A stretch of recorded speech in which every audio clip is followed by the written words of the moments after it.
moo di Mohamed Dieng waaye itam ñi ngi dévoiler exactement l'innocence de Lat Diop waaye itam acharnement bi nga xam ne itam procureur mu koy def si kaw Lat Diop ba saa su nekk su góor yi mën a libre Arfan ñoo ko déet doo dem léegi itam ñi nga xam ne itam ñu koy daal dénoncer Arfan ses avocats ku si mel ni maître El Hadji Diouf entre autres que ni fii dafa gën a nduróog ak li nga xam ne moo di règlement de compte mbiru Lat Diop Arfan à quoi concrètement Arfan leen war a mën a toppee Lat Diop pourquoi ki ko yóbbu si kanamu yoon ak wàllu yoonal Mouhamed Dieng ba tey mi ngi wéy daal di dox li nga xam ne moo di ay soxlaam Lat Diop ses avocats jàpp nañ que ni waxoon nañ ko que dinañ la tëj te itam tëj nañ ko concrètement. ama lan moo may déranger Sénégal.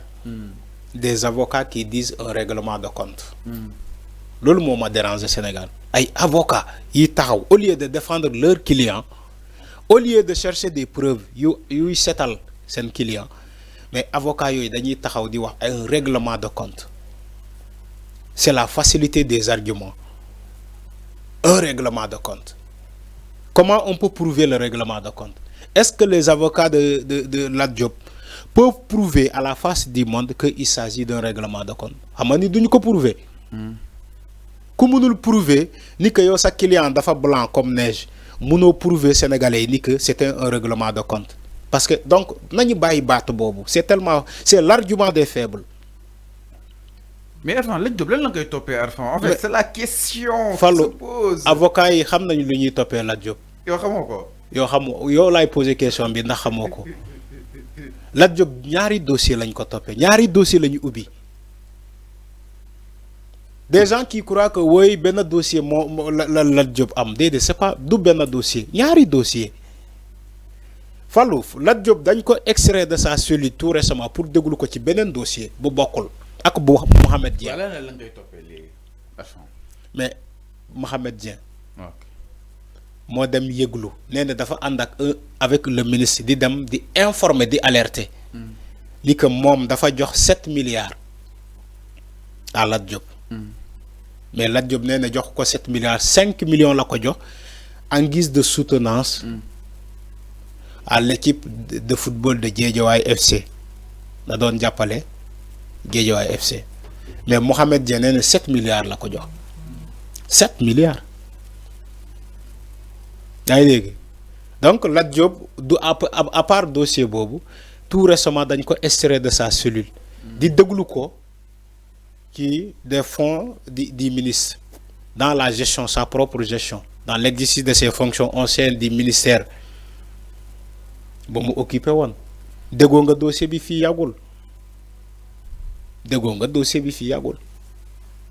donc c'est pas un seul dossier contre Lat Diop je suis désolé maintenant avocat yi lu ñu mën a régler mais comme ni ñu était peut-être le procureur tey Lat Diop aurait justement dama lay sa liberté parce que tout le temps Arfan dañuy gis ni dama lay jàppale ci benn mbir dama lay jàppale ci benn mbir jàpp ni man du man en fait du man ngay jàppale mais ces avocats tey ñu def sorti jàpp ni lii règlement de compte la gën a nuru que la réduction des comptes en fait avocats yi xam nañu baax li nekk ci dossier bi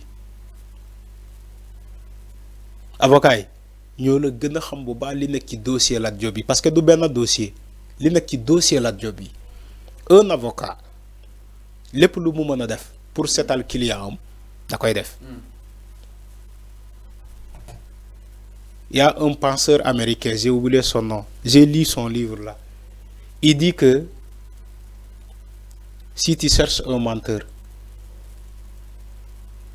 le jour que tu vas rencontrer un avocat sache que le chemin s'arrête là-bas. Oui, c'est ce qu'il a dit.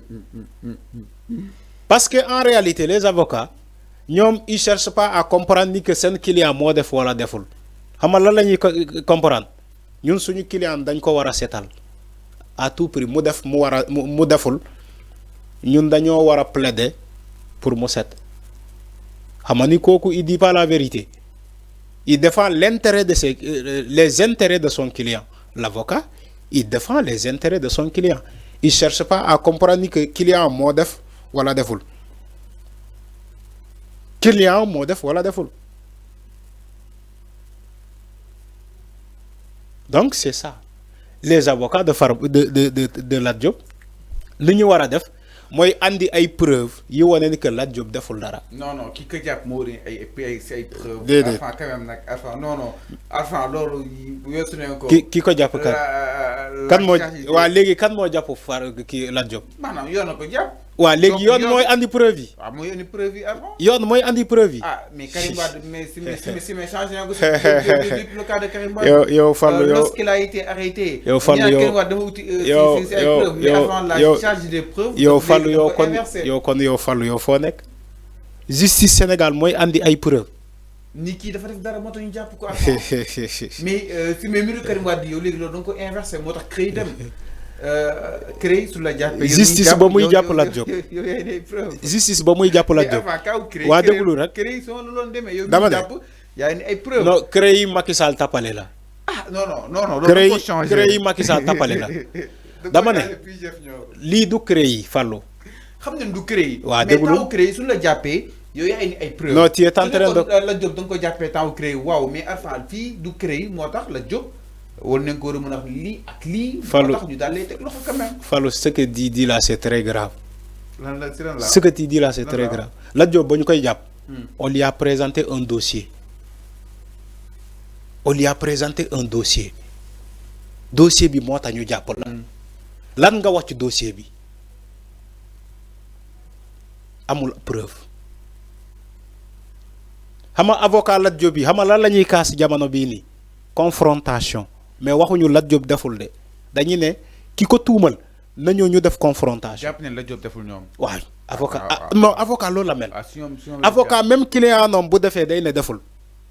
moo tax ma lire la le penseur américain. débat bi du ko fixé si avocat yi. non waxuma loolu. mais en fait kaw Lat Diop Arfan en fait toujours ak li muy jël. oui. des fois su ne ba yaakaar ni jeex na. chaque jour Lat Diop libre na mais Fallou rebondissement yi ñoo bëri. am déedéet rebondissement yi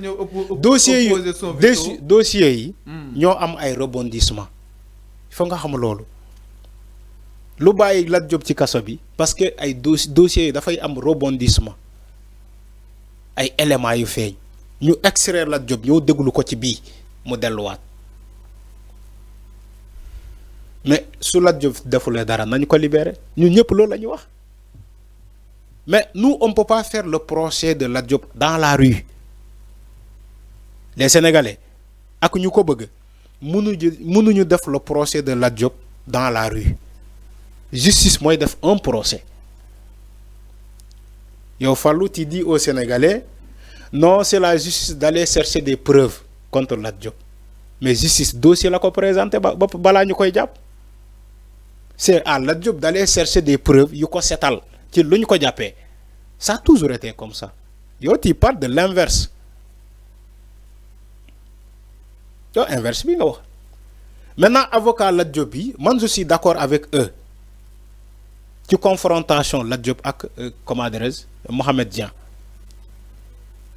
man foofu laa d'accord ak avocat Lat Diop bi il faut que ñu convoquer aussi l'autre comment il s'appelle la question que dit il faut que ñu convoquer bàyyi su may ki expliquer nga dagg ma alors donc ñoom lu ñuy laaj avocat Lat Diop bi pour ñu woo Mohamed Dieng moom tamit mu ñoo toog ñu confronter les deux ñoom confrontation la ñuy liggante avocat yi jamono bii nii en dehors de la liberté provisoire à Lat Diop confrontation la ñuy liggante jamono bii entre les deux. Alors, merci beaucoup. te man je suis d'accord avec ça. je suis d'accord avec ça. merci beaucoup. tey jii la waaw fi nga xam naa ne lii moom après laaj bu am solo la que dit la charge des preuves pour un arrêté et tout alors là dinañ si ñëwaat. mais xam naa dina la si répondre suñu juriste bi. oui sa xarit bi mooy laaj ay laaj. waaye xam naa ni temps bi duñu ko may incha allah Arfan jaajëf. jaajëfal nañ la bu baax a baax xam naa Arfan nag des fois day nekk dans une position inconfortable dañ koy comprendre nga xam na vouloir défendre à quelque chose toujours avant des fois tamit doo si am raison yàlla baax na. non man je ne parle pas pour avoir raison. tàggatool ñu dem ba demee incha allah man je donne mon analyse. ok la raison du man maa ko yor justice moo ko yor. ok merci. il faut dire à ton juriste là man je suis pas le juge analyses des faits. Non, il doit pas. Waruma laaj. C'est pas à lui de me poser la question. Ton juriste là, ton soi-disant juriste, c'est pas à lui de me poser la question. Ma analyse des faits, je ne fais pas le procès de la job. Voilà. Donc c'est ça. Alors on termine. Voilà. C'est pas à moi de faire le procès. Enfin, le mot de la fin. Voilà. Voilà. Lui, il peut donner son commentaire en tant